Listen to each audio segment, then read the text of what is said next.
Hello. Hello, how are you?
Okay, is everybody able to see my slides?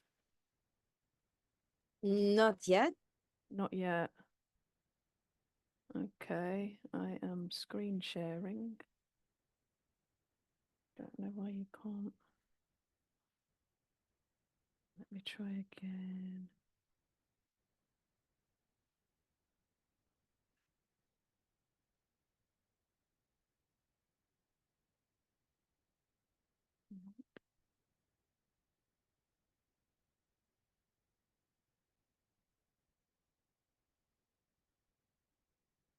Okay.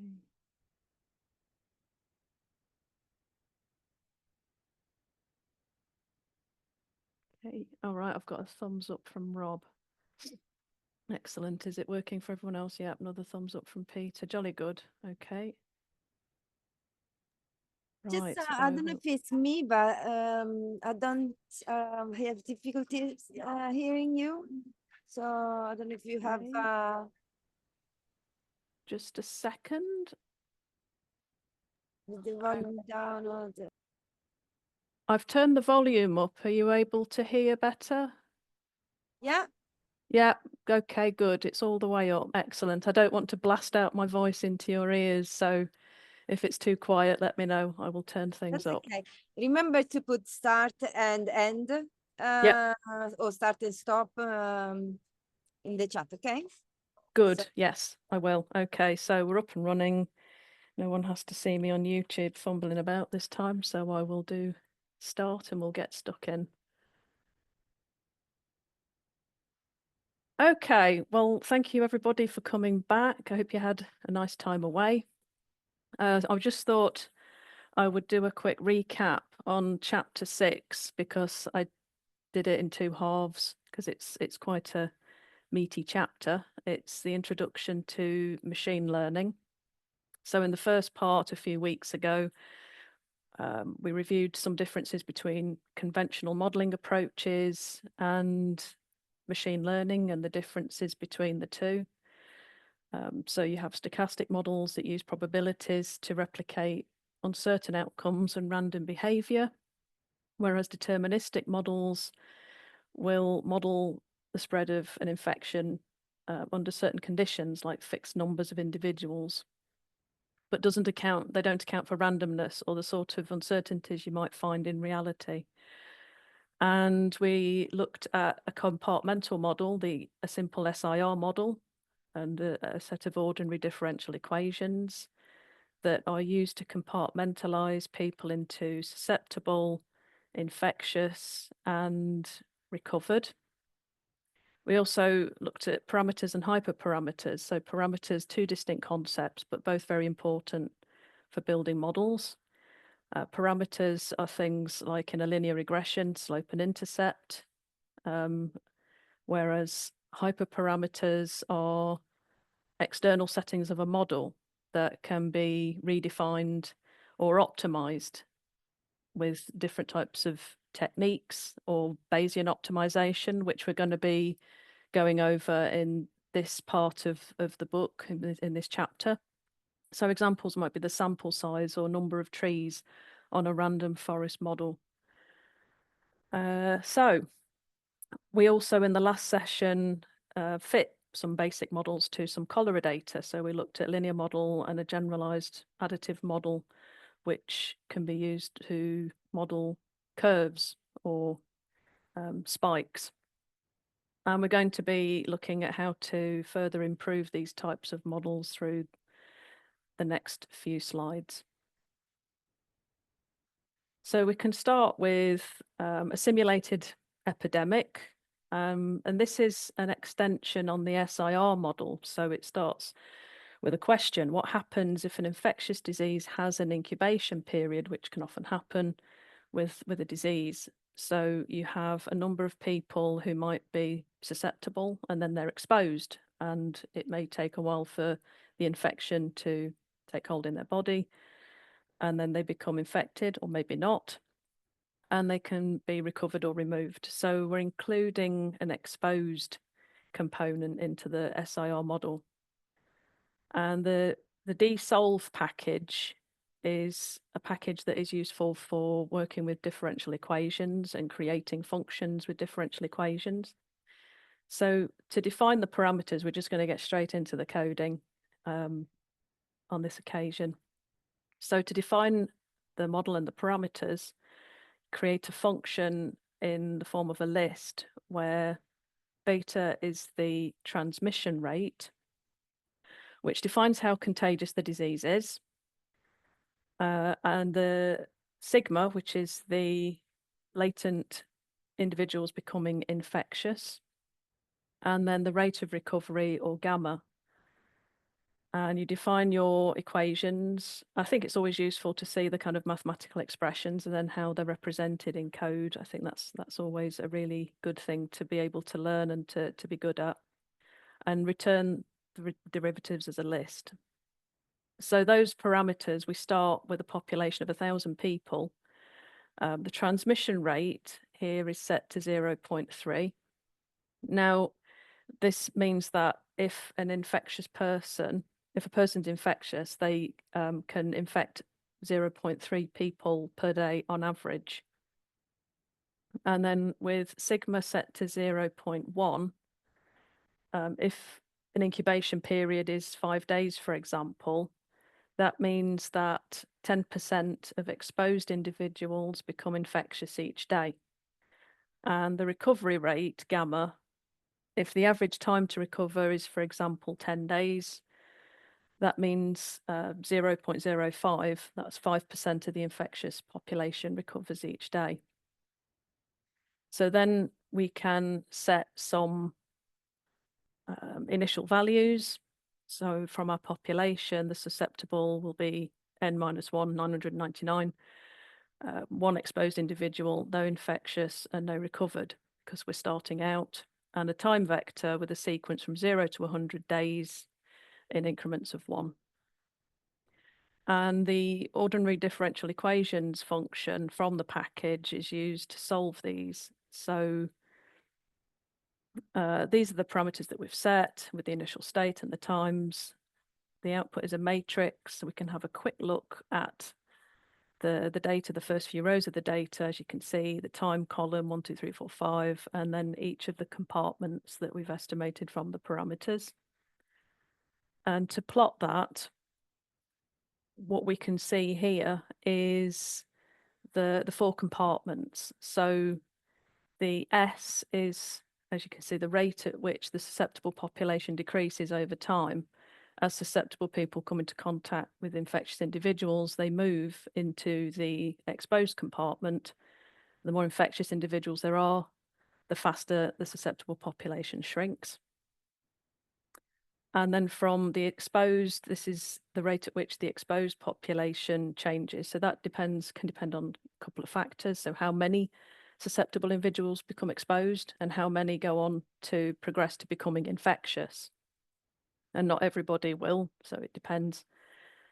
And then moving into the infectious, if you do become infected, the rate of change over time in the infectious population. So they become infectious at the rate specified, sigma, while infectious individuals cover at the gamma rate. And then there's the recovered rate, which is the rate at which the recovered population increases.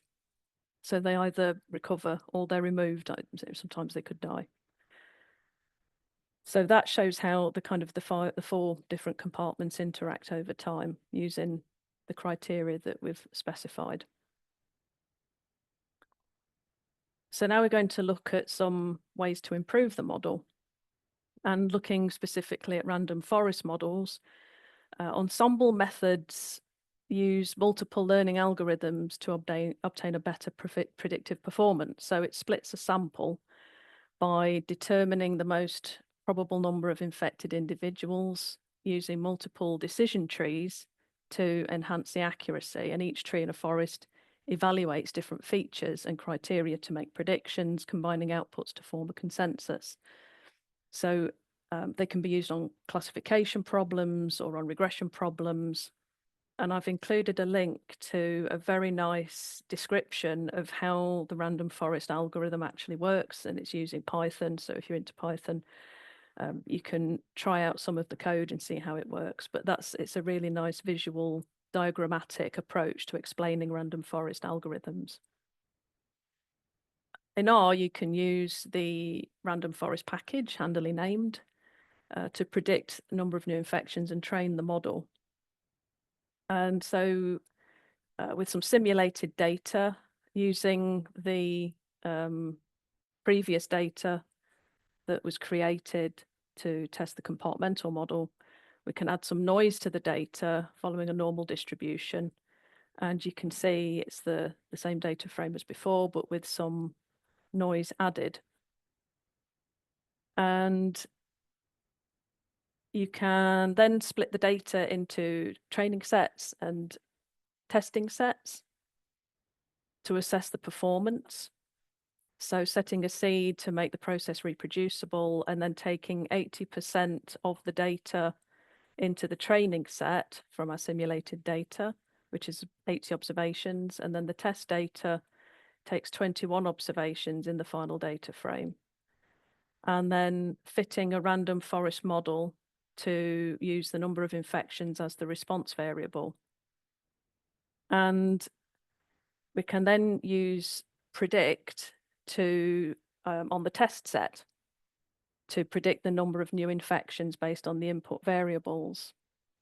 And we use the root mean square error in this case to calculate the model's performance, or evaluate the model's performance, and it quantifies how much the predicted values deviate from the actual values. So the smaller the RMSE, the closer the predicted values are to the actual values, indicating a better predictive model performance. So conversely, a higher value would indicate a greater error between predicted and actual values.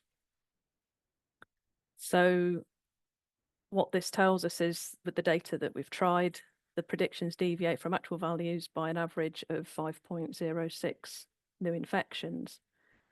And we can plot the infections against the predicted values to have a look how that plays out. It's not a bad fit on that straight line.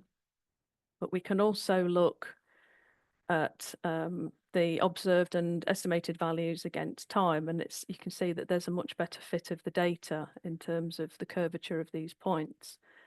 But we can actually do a much better job of fitting this. So how do we do that? Well, we can use the Tidy Models package to optimize and tune the model performance using hyperparameters on the training data. So as we've mentioned previously, or as I've discussed, hyperparameters can be things like number of trees, the number of variables to consider when you split and use different nodes, and the number of data points required. And using the Tidy Models package, there can often be conflicts with other functions. So it's important to, when you're using the package, to set Tidy Models prefer, so that R knows you want to use the functions from the Tidy Models package and you don't get any problems or difficulties running your models. So that's an important function to run. So again, setting the seed, splitting the data into training data and testing data, and creating a resampling scheme. And what this does, it randomly splits data into 5 groups. And then with the recipe that you specify, again, using infections as the response variable and using the training data, you can specify to this step removes variables that are highly sparse and unbalanced from your data for all predictors, and then you can also normalize. So what this does is it centers and scales numeric data, which is one of the most straightforward data transformations that you're probably familiar with in other areas of statistics. So it ensures that the criterion for finding linear combinations of predictors is based on how much variation they explain.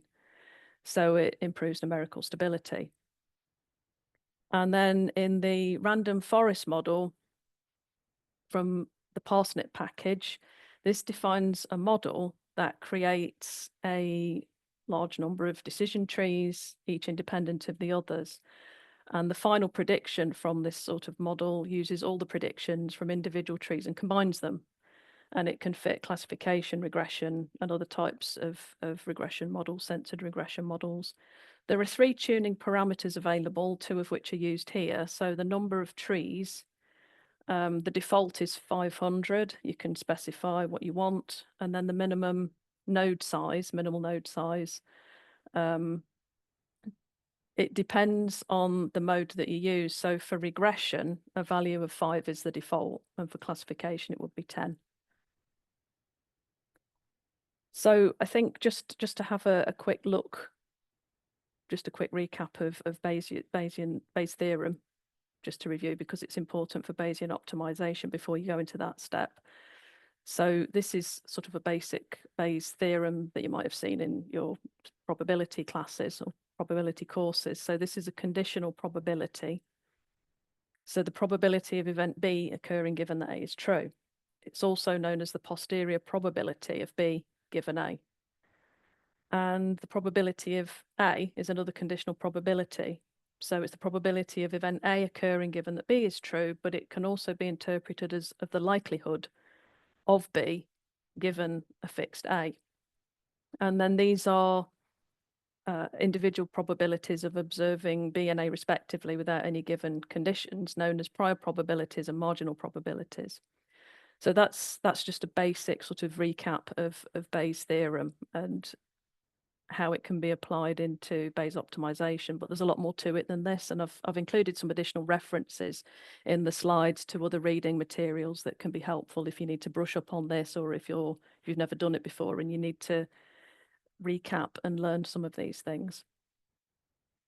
So Tune Bayes is a function that uses models to generate new candidate tuning parameter combinations based on previous results from models that have been fit. So there are a range of metrics that you can specify for these. They're quite flexible. And towards the end of the slides, we'll be having a look at some of the other kinds of loss functions and evaluation metrics that you can use depending on your data. It's quite complicated. So here we're going to be using the root mean squared error and R squared. And the show best function will show the best submodels, the top submodels and their performance estimates. And what you get is a nice summary of the best fitting models, and you can extract the best model based on those results and then use it to fit the model using the best hyperparameters that you've identified, and then you can make predictions on the test data. So what that does here in this model, you've got your best Bayes, you fit the model, and then you can use these to do your predictions. So the augmented fits new columns for predictions to the given data. The evaluation metrics, the estimate column is for predicted results. The truth column is the identifier for your true results, the infections with the augmented data, and you can view the evaluation metrics of the model that you fit. So we've looked at RMSE before, we've looked at R squared before, and we have now the mean absolute error. So just to recap, this is a measure of the average deviation between predicted and actual values, and it's commonly used in regression tasks to assess a model's predictive accuracy. And this is quite a low value. It's quite a good one. I don't think I've ever seen an R squared value of 0.999, but this is, as you might be familiar with or not, it's a statistical measure of how well the model fits the data. So it indicates the proportion of variance in the dependent variable that's explained by the independent variables. And it ranges from 0 to 1, with 0 being rubbish and 1 being amazing. And then the mean absolute error measures the average magnitude of the errors in a set of predictions without considering direction. It averages the absolute differences between predictions and actual outcomes. So it's not overly sensitive to outliers. It can be quite useful for data sets that have outliers or anomalies, and the smaller value, the better. So 0 would be perfect, which is probably not likely in real world applications, but the value here is quite good. And then we can replot the data to see what that's done for our simulated data. And looking at the observed and the estimated values against time, there's a much better fit on the curve. So it's actually improving quite a lot.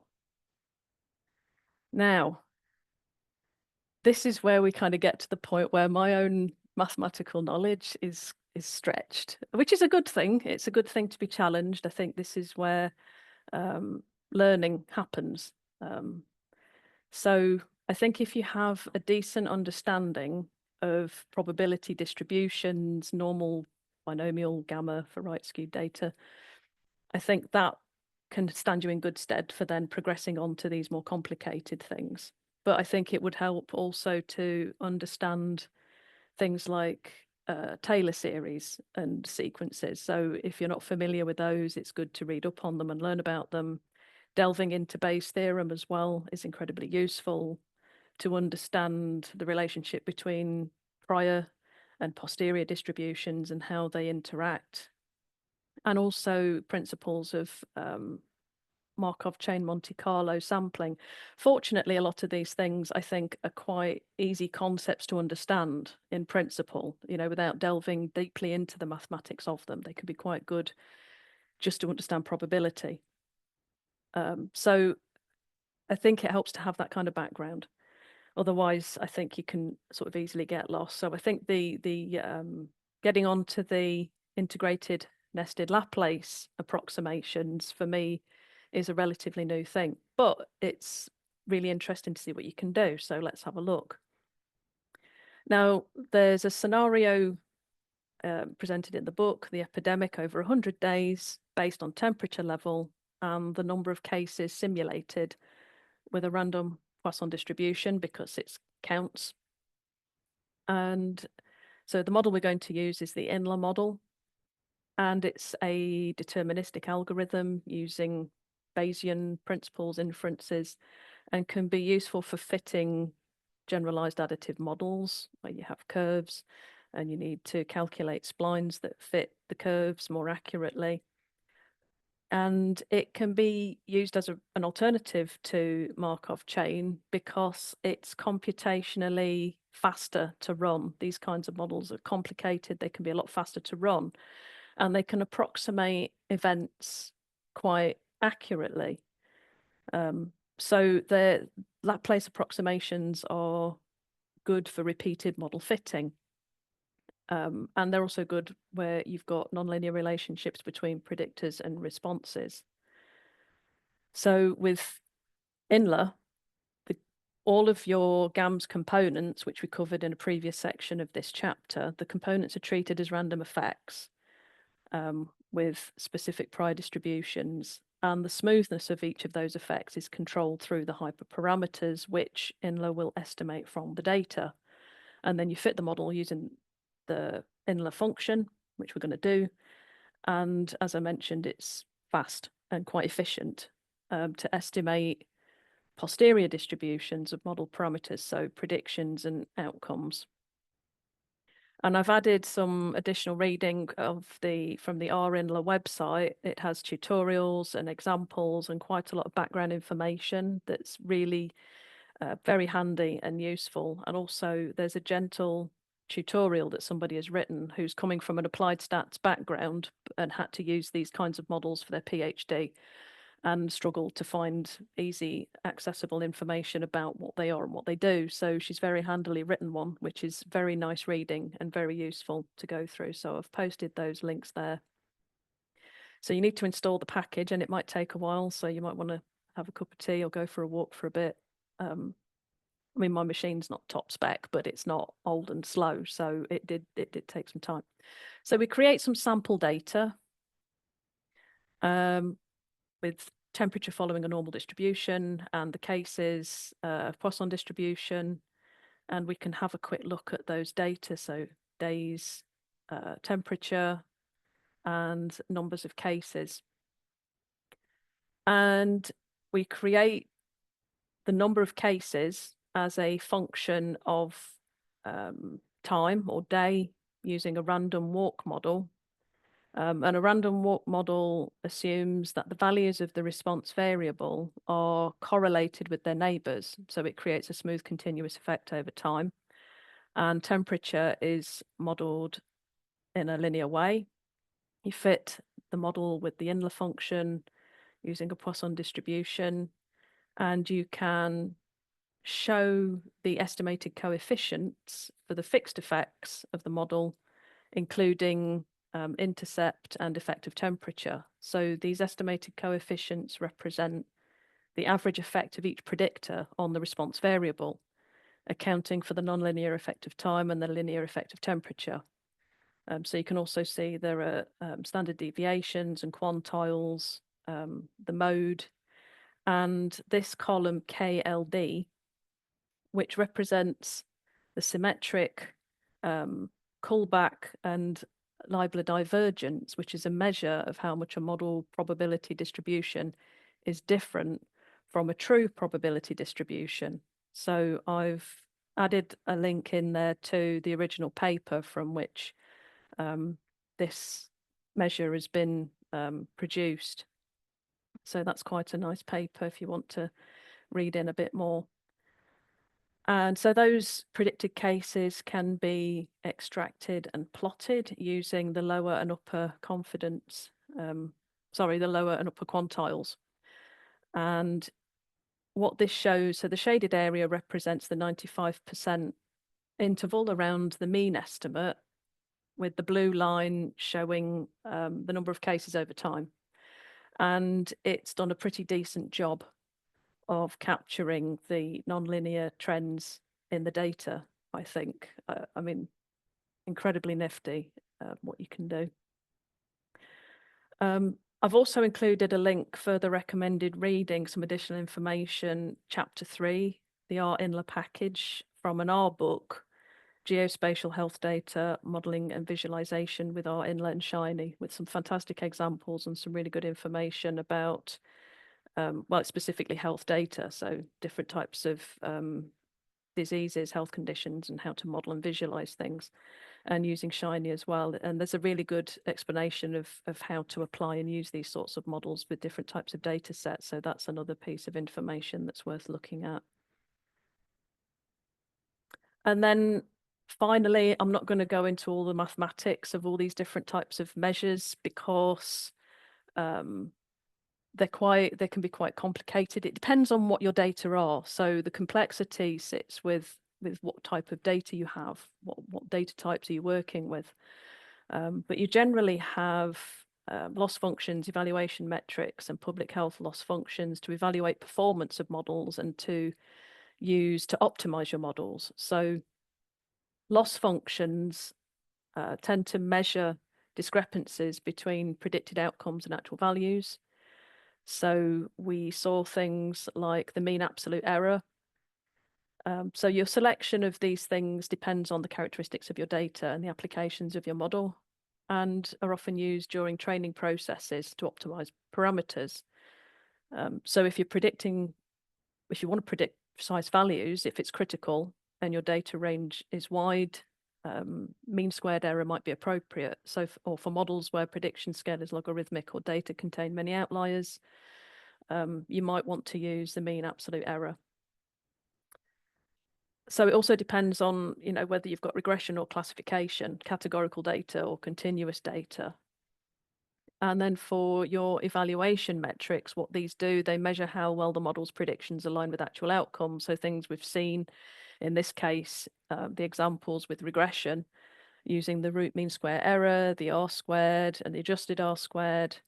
And for classification, there are multiple different types of metrics that you can select depending, again, on your data and what you're trying to achieve. And there are a lot of automated functions that you can apply in the R packages available, and have a look further into those to see what works and what's the most suitable or appropriate for your data.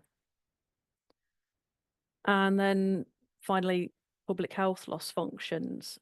So measures of cost like mortality and morbidity are used to evaluate the outcome of health and well-being of a population. And the most common methods, which we've seen in previous chapters on health metrics, things like QALYs, the quality adjusted life years, and life expectancy, the cost effectiveness medical outcomes and interventions. But you would also use things like disability adjusted life years to consider disability status and evaluating the well-being of a population. But ultimately, these measures need to balance mortality, morbidity, and disability. And finally, just a little bit of extra stuff that I popped in. Final suggestions for further learning. I think for machine learning, having a really solid or generally just any kind of statistics, good foundation in algebra probably goes without saying. But for machine learning, linear algebra, vectors, matrices, really, really useful. As I've mentioned, Taylor series and sequences, there are very strong applications to how machine learning algorithms actually work using those kinds of series and sequences. Probability theory, Bayesian theory, and then getting into the nested Laplace approaches. Otherwise, you're just going to be probably completely lost. But I think any time spent studying mathematics is definitely time well spent, very useful. And I did actually have a book. I do have a book that I dug out. I didn't realize I had it. Highly recommend it, actually. There's several chapters actually on foundational materials around fitting Inler models and Bayesian optimization, the theory of Bayes and Laplace and who they were, and the progression of these models, and how it wasn't really until we had the computational power to be able to apply these kinds of models that they've really developed. So probably from the 1960s onwards. But these theories have been around for a couple of centuries and sort of existed as mathematical models and ideas and theories, but then the applications of them came in recent decades. So we now have the ability to do really sophisticated and quite magnificent things, I think, using these mathematical ideas. So that's my suggestion for that. And I'm going to stop there.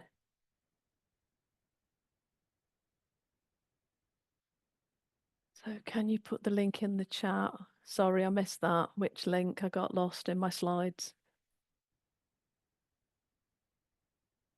The one, the first one, the one with the Python code, at the very beginning of the presentation.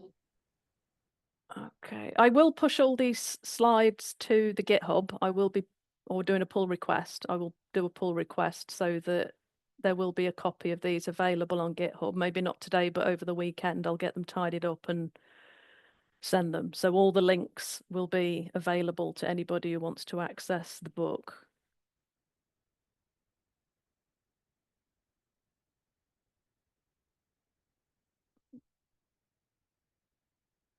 Trying to see if I can quickly find that link.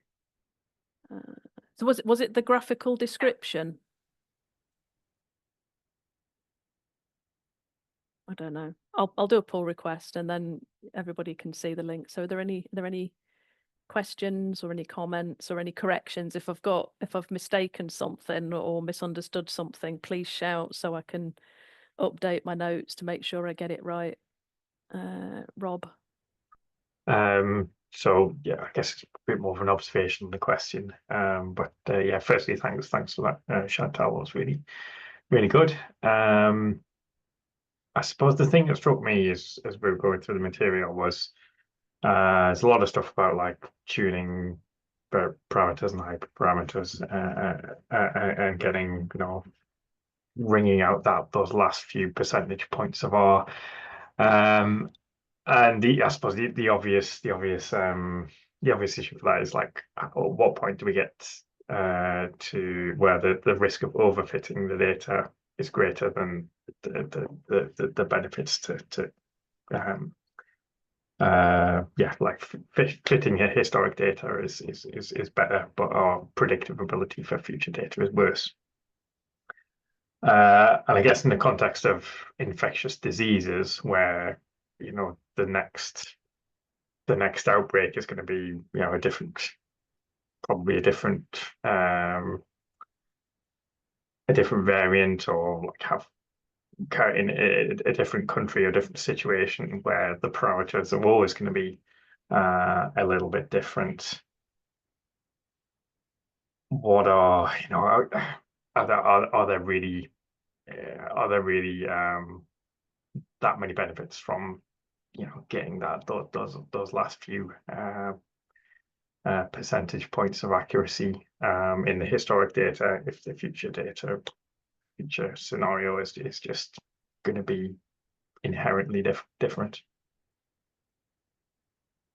Yeah, I mean that it was something that occurred to me as well going through, and I think particularly when you look at the Bayes theorem of setting your prior distributions in your posterior, and there is, in the final reference to the book at the end, there's actually a really nice section where they talk about what if you don't know, what if you're, you know, if you do have a new infection you don't know sometimes. And I was wondering, like with coronavirus, right? So coronaviruses have been around for a long time, but the recent one, SARS-CoV-2, is a newer virus that we haven't seen, and how what we know from other types of coronaviruses and how they work, using those types of the best available information and evidence to set prior distribution, so that you have a better prediction on the posterior distribution. So that relationship between the two, because it can actually be quite a critical thing. And it's like, you know, like you say, what point do you stop kind of tinkering? And I think with a new infection, it's probably worth the tinkering as the information comes through. But you know, it's I suppose you have to balance that with time. What time do you have to actually get the job done? And sometimes you need to go with what's good enough. You know, all the time in the world, you could probably sit there forever, and I suppose there's a temptation to do that. But no, it's a really interesting point. And I think when you're not that familiar, and you're perhaps not as confident with these types of approaches, when do you know it's a good time to stop? And I did think about the visualization.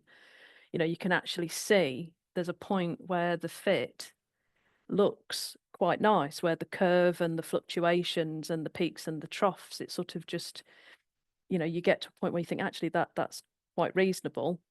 And as you go along in the information, you get more data, and you develop your knowledge, you can then keep trying and testing and improving the outcomes of what you're doing with these types of models. But I mean, it's definitely a lot of fun. I would say that it's really a lot of fun to try these sorts of things. But yeah, no, I think that's a really good comment. Does anybody else want to come in and offer an opinion or a view?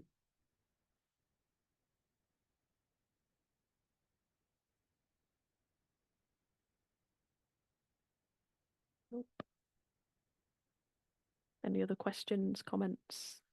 Or we can wrap up, and I can tidy up my slides and do a pull request.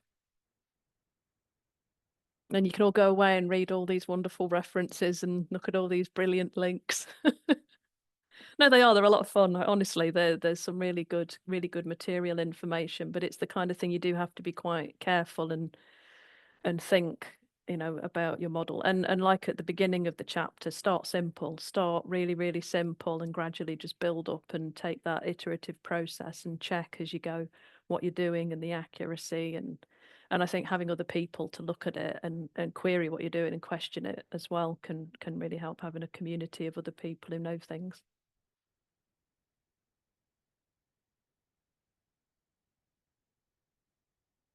So if there's Thank nothing else, you. I think we're done and we can go.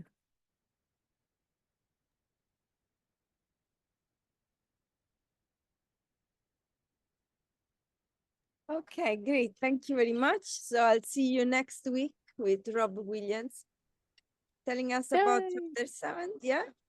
So thank you very much. Yep. Thank you. Nice weekend, everybody. Thank you. See you. Bye-bye. Thank you, Chantel.